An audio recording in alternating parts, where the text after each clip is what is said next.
Have you ever considered what an extraordinary game we play with one another?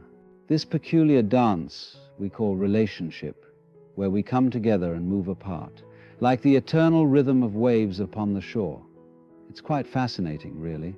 You see, in the West, we have developed a rather curious idea about human connection. We believe that relationships are something we possess, something we must grasp tightly, cultivate endlessly, and maintain through constant contact, as though the moment we let go, the whole affair might simply vanish into thin air. How very strange when you think about it. Consider what happens in that space when contact ceases, when you, for whatever reason, stop reaching out to another being, particularly a man. The conventional wisdom tells us this is a catastrophe, a failure, perhaps even a sin, against the great religion of perpetual togetherness that modern society worships so devotedly. But I want to suggest something rather radical, something that might appear, at first glance, to be a terrible heresy against our cherished notions of what relationships ought to be. When you stop contacting a man, truly cease the endless stream of words and gestures and digital ephemera that constitute our modern concept of staying in touch, you create a vacuum, and nature, as we know, abhors a vacuum. Into this space, something must flow. And what flows in reveals the most extraordinary truth about the relationship itself. You see, when this contact ceases, one of two things inevitably occurs. The first possibility, and this is what our anxious minds most fear, is that he simply floats away, like a leaf on a stream, carried off by the currents of life, without resistance, without effort, without the slightest disturbance to mark his passage. He becomes engaged in the myriad other patterns and rhythms that constitute his existence. And isn't that fascinating? For it reveals that what you thought was a binding connection was perhaps merely a temporary convergence of paths, like two rivers that join for a while before finding their separate ways to the sea. Now, this floating away isn't necessarily a tragedy. It's merely a revelation of what was already true. If we could see relationships as the Buddhists see all phenomena, as impermanent, as flowing, as part of the great dance of existence rather than solid, fixed entities, perhaps we wouldn't cling so desperately to their maintenance. But there's another possibility, and this is equally revealing. When you stop the constant stream of contact, he might very well come searching for you. Like a swimmer suddenly finding himself in the open ocean, he strokes vigorously back toward the familiar shore. The absence creates an ache, a longing, a recognition that something valuable has been lost. And here's where it gets truly interesting. For in that moment of searching, of reaching back across the void, something profound is happening. The relationship is no longer being maintained by habit, by social convention, or by the mere momentum of regular contact. Instead, it's being chosen. Consciously, deliberately, perhaps even urgently. Isn't it curious? We spend so much energy trying to secure our connections with others, trying to make them permanent, trying to eliminate the possibility of loss. And yet, it's precisely in the space of potential loss that the true nature of connection reveals itself.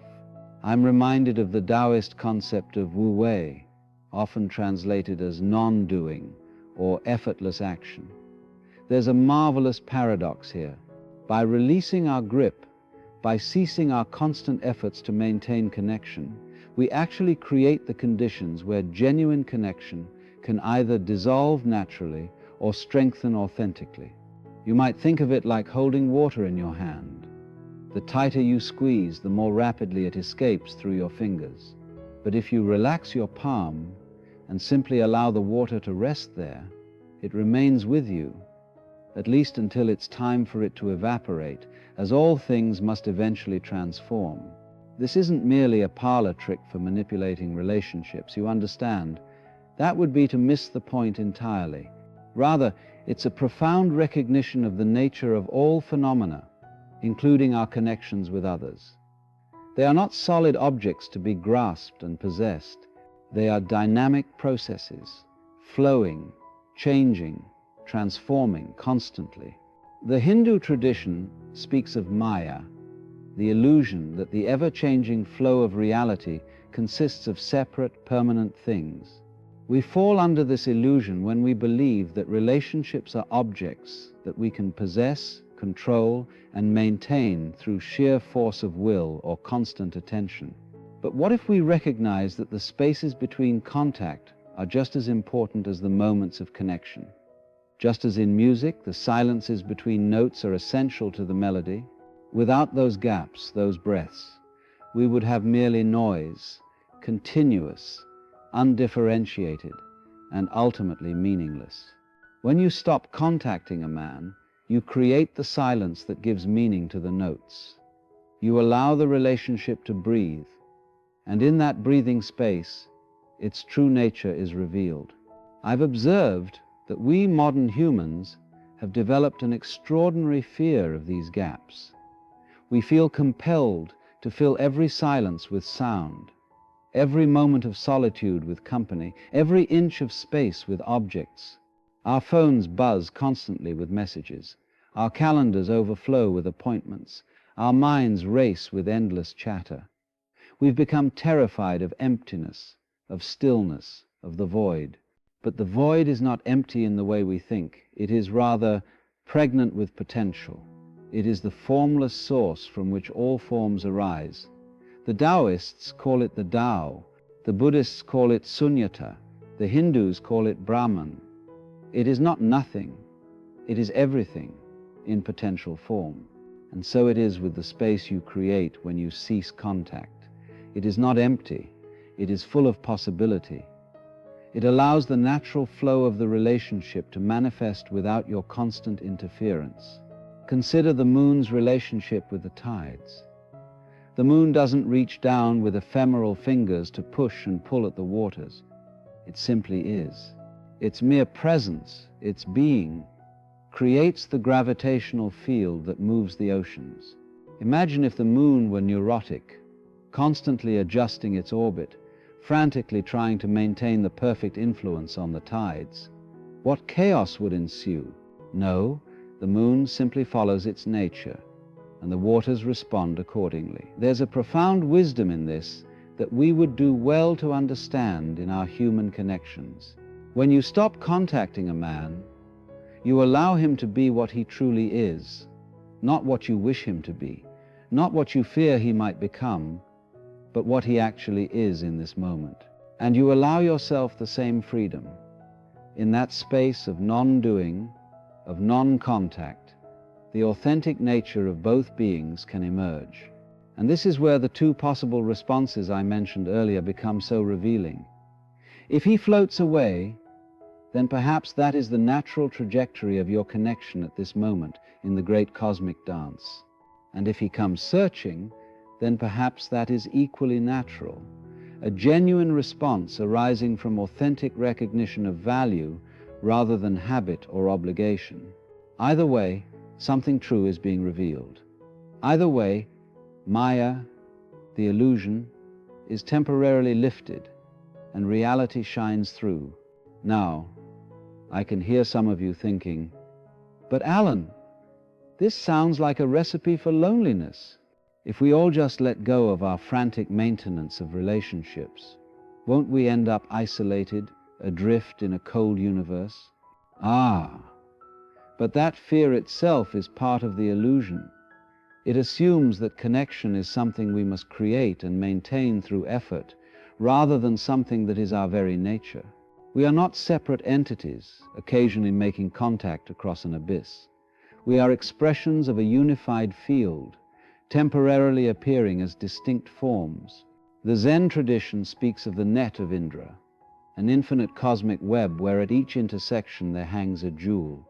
Each jewel reflects all the other jewels and is in turn reflected in each of them. This is a profound metaphor for the interconnectedness of all being. You don't need to frantically maintain your connection to the net. You are a node in the net. Connection is what you are, not something you do. When you cease the constant maintenance of contact, you're not severing connection. You're simply allowing the natural connectivity of existence to express itself without your anxious interference. And this brings us to a deeper truth about these two responses we see when contact ceases. Whether he drifts away or comes searching, both are expressions of the same fundamental reality, the reality that all relationships are dynamic patterns in the flow of being rather than static entities existing between separate selves. If he drifts away, it's not because connection has been broken, but because the particular form of your connection is transforming, as all forms must. And if he comes searching, it's not because you've manipulated him into wanting you, but because the particular pattern of your connection naturally seeks to maintain its form, just as a whirlpool in a stream maintains its shape while the water flows through it continuously. Either way, something authentic is happening. Either way, reality is being revealed rather than obscured by our frantic attempts to control it. So what does this mean for you in practical terms? It means that when you find yourself caught in the anxious cycle of constant contact, reaching out, checking in, maintaining connection through sheer force of will, you might experiment with letting go, not as a strategy to achieve some desired outcome, but as a way of allowing reality to reveal itself. Create space, allow silence, embrace emptiness, and watch with curiosity rather than fear as the true nature of your connections reveals itself. Perhaps he will drift away, perhaps he will come searching, perhaps something entirely unexpected will emerge from the fertile void. Whatever happens will be a glimpse of reality unobscured by your expectations, your fears, your desires, your illusions.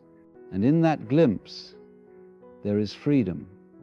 Freedom from the exhausting labor of trying to maintain what cannot be maintained. Freedom from the delusion that connection is something we create rather than what we fundamentally are. Freedom from the fear that if we stop doing, everything will fall apart. The truth is precisely the opposite. It is our doing, our constant interference, our frantic maintenance that prevents the natural flow of connection from expressing itself authentically. So the next time you feel that anxious urge to reach out, to check in, to maintain contact at all costs, pause, take a breath, and consider that perhaps the greatest gift you can give to your relationships is not your constant attention, but the space in which their true nature can reveal itself. In that revelation is peace. Whether it leads to continued connection in new forms or to the natural dissolution of particular patterns, there is truth. And in truth, there is peace. If you found this exploration valuable on your journey, consider subscribing to this channel, leaving a like, and sharing in the comments below a time when you created space in a relationship and were surprised by what emerged. Your story might illuminate the path for others walking this same road of discovery.